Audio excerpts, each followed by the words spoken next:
Hey Jim, what are you doing? Couple maintenance routine and some are non-routine.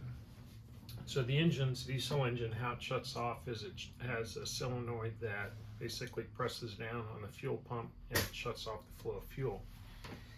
And we noticed the other day while we were cruising that was leaking out the top of this rubber boot.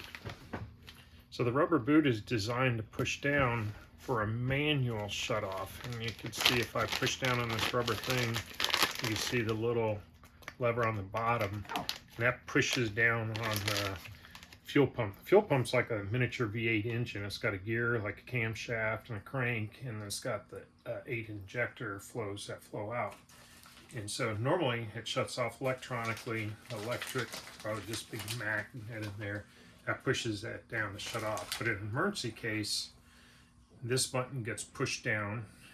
Like I say, if it doesn't shut off electrically, you can manually push down and shut it. Well, fuel was leaching out of this. It was coming out. We noticed there was fuel coming out of the top part here. And so after research, basically the inside seals go bad, and it allows fuel to go up inside this solenoid, which it shouldn't be, and then it leaches out. So this has been on there a long time. It doesn't have a date on it, but it's been on there a while. So if you look down here, I replaced that with a new one.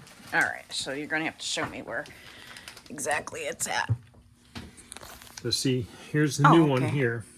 So this is a fuel pump that's in between the heads of the engine, and it has 8 little flows of pipes of fuel that go into each injector in the cylinders.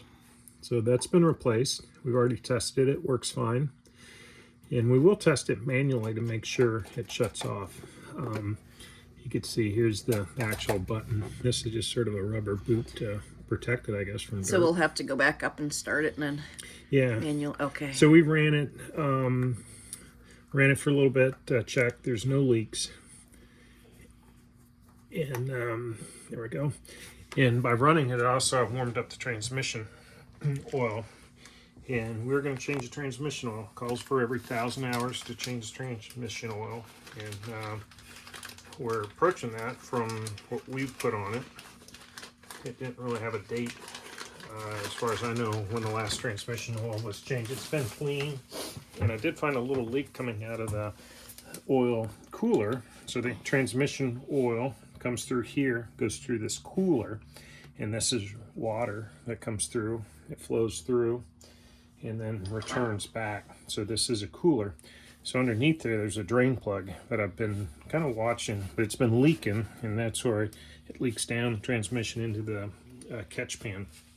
And so that's sort of a good discovery, because that's a simple drain the fuel or the oil and take the plug out and reseal it and put it back in.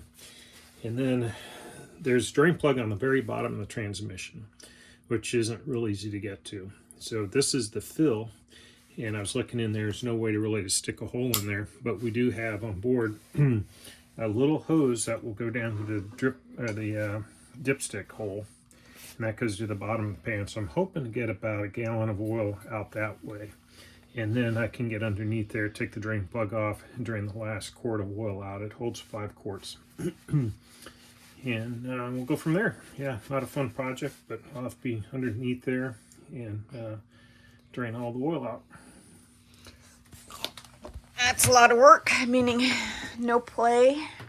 Nope. All right, I think we did enough play for this weekend.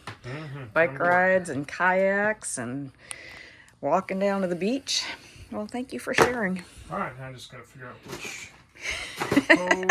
which hose you have to use. For the reverso. I think I can attach to the reverso, reach it over there, stick it in, pull it out through the reverso, which is a pump that we change the oil out of the engine. Okay. And the generator. So we'll see if I can. We've seen that on our maintenance videos. So always check out our playlist for maintenance. And I noticed that you have the manual out here. Follow the manual, make sure it all coincides with the parts. All right. And we used the headsets that you were in the engine room and I was up in the pilot house, and I turned on the boat and forward and reverse and check that out. Mm-hmm. All right, I'll leave you to it. All right.